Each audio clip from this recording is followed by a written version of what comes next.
Absolutely ridiculous, Ned. I mean, how could a girl make a judgment like that in 2 minutes?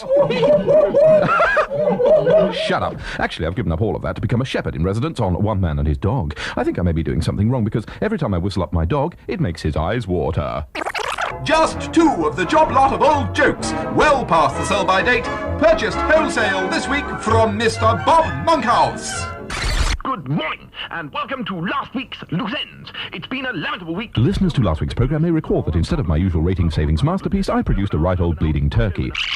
Absolutely not at all funny. Consequently, at last week's programme's post-mortem, I was principal corpse. Well, what did you think of my piece, Controller? What did you think? What did you think?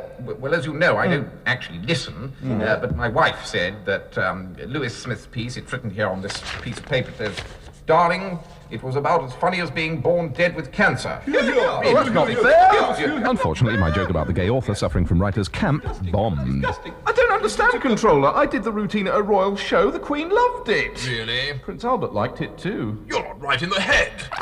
Finished.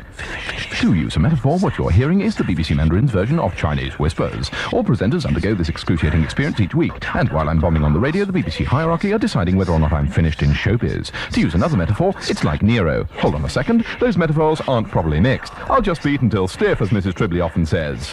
And I've got some metaphors I prepared here earlier. Mix them all up, make sure they're thoroughly mixed. That's better, thoroughly mixed. As I was saying, it's like waiting for Nero to signal yes or no. Usually on Saturday mornings, I look forward to a good thumbs up from the controller. Ooh, Controller! Ooh, Controller!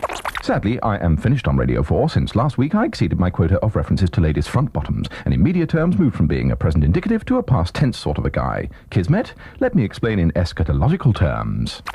The voices in my head tell me that, contrary to popular theological teaching, and this is where Mr. Muggeridge finds himself in fundamental disagreement with my ontological thesis, God is in fact an ashtray in a council flat in Frinton-on-Sea. The tenants of this flat are inadvertently the instigators of all the world's great natural disasters, including my sudden media demise. Why? The Lord is a wrathful God and doesn't go a bundle on having woodbines stubbed out on his celestial bonds. Thanks, Ned. Ladies front bottoms, ladies front bottoms. God, who's that on the wireless? Hey, speak to Lewis Smith! Yeah, he's cracked. Oh, no, he... Pass me the ashtray, will ya? Hey, oh! Ladies front bottoms. Worst luck, when God is awakened from his omniscient slumber, he tends to strike out at the first name he hears, which last week was mine. Silence in court, silence. Lewis Smith, you have been found guilty of being okay on loose ends for a long time, but suddenly crap last week. First of all, you will be cashiered. Branded, scorned as the one who... I step forward in disgrace while Margaret Howard rips off my tape-wind epaulets. And she removes my gold Libby Purvis love locket. And let's face it, fellas, that's a lot of gold. And she snaps the fictional whippet across her knee. Silence. Now, the choice of punishment is yours. You can be left in a small room with a gun and a single bullet, or you can join the staff of BBC Enterprises with a small pension. Which would it be? I'll go for the bullet, I think. Okay, then. Oh, well, it's the end, Mrs. Tribbley, the end. So many things left undone, you know. I never wanted radio. I always wanted to be a truss juggler. I suppose I knew I'd only ever be a support act. Mrs. Tribbley incinerates the unused crate of old Bob Monkhouse jokes and offers me the viaticum in her own special way with a handful of love beads, a stirrup pump and some warm soapy water. Right, so I put the gun in the mouth, pointing up, and bye-bye, cruel world. Off we go. Sod it, I missed. Sorry about your face, Trib. That means I've got no option but to join BBC... Hold on, this is for the voiceover. Sorry, my mistake. Right. Let's not get bitchy. I have no option but to join BBC Enterprises, who are, let's face it, about as enterprising as an Arab pork pie vendor opening a kiosk outside the Tel Aviv Central Synagogue. But it's a living. There's pork pies in Tel Aviv. No mistake, no kidding. I return to Broadcasting House, no longer a king but a minion, and greet the commissioner in reception. Morning, Harry. Morning, sir. Have you noticed that you always call me Harry and assume intimacy while I respectfully refer to you as sir, sir? Well, yes, I did, actually, Yeah, I thought so. Let me explain with the aid of this wind-up Dan set in proletarian terms. In my uniform, I can be a cantankerous bugger, and I can lead posh people a right old obstructive song and dance. So I find you knobs neutralise me by learning my Christian name. Hello, Harry, you say, patronisingly knowing that if we ever ever had a confrontation, you'd use the old Harry, we go back a long way routine. What you picked up with the porters at Oxford. Well, we bleeding don't go back a long way. In 20 years, the only thing you've ever said to me is, hello, Harry, you condescending bleeder. You know nothing of my life, my bedridden mother, my squalid council flat. Look at the bruises up my arm, you philanderer. I've been to the doctors. He says I'm carrying your love child. Go on, toss me aside like a used yo-yo. I don't... Shut up, Harry, you're unhinged. Very good, sir, very good. Oh, there's Russell. Walking down the BBC corridor, I noticed Russell Harty playing with a bottle of peroxide. Oh, look, leave that peroxide alone, Russell. You'll go blonde. He says reculé pour mieux sauter is not, bringing our conversation to a 20-minute halt.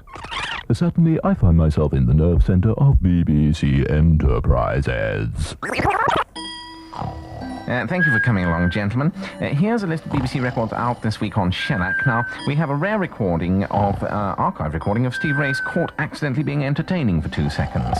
It's good. And we've released a BBC Sound Effect record volume 1264, including some real hot numbers, Daddy-O, such as the mating call of a male mackerel, a curate with a loose sphincter leading the morning service, and a mastectomy done private with a machete. Now, books we're publishing in superb stain-proof paper. Margaret Howard's getting the maximum pleasure from your Jack Russell. I think the RSPCA have slapped a court injunction on that one. So yes, here at Enterprises, we're cooking with gas. Modern, wear tie-dye shirts, run it up the flagpole, see if anybody salutes, that sort of thing. After a week in BBC Enterprises, I can now reveal my first marketing package. In all good shops from Monday, the BBC's most popular and exciting product ever, the Greenwich Time Pips. Here is our commercial. Hey, just a second. Have you tried one of these?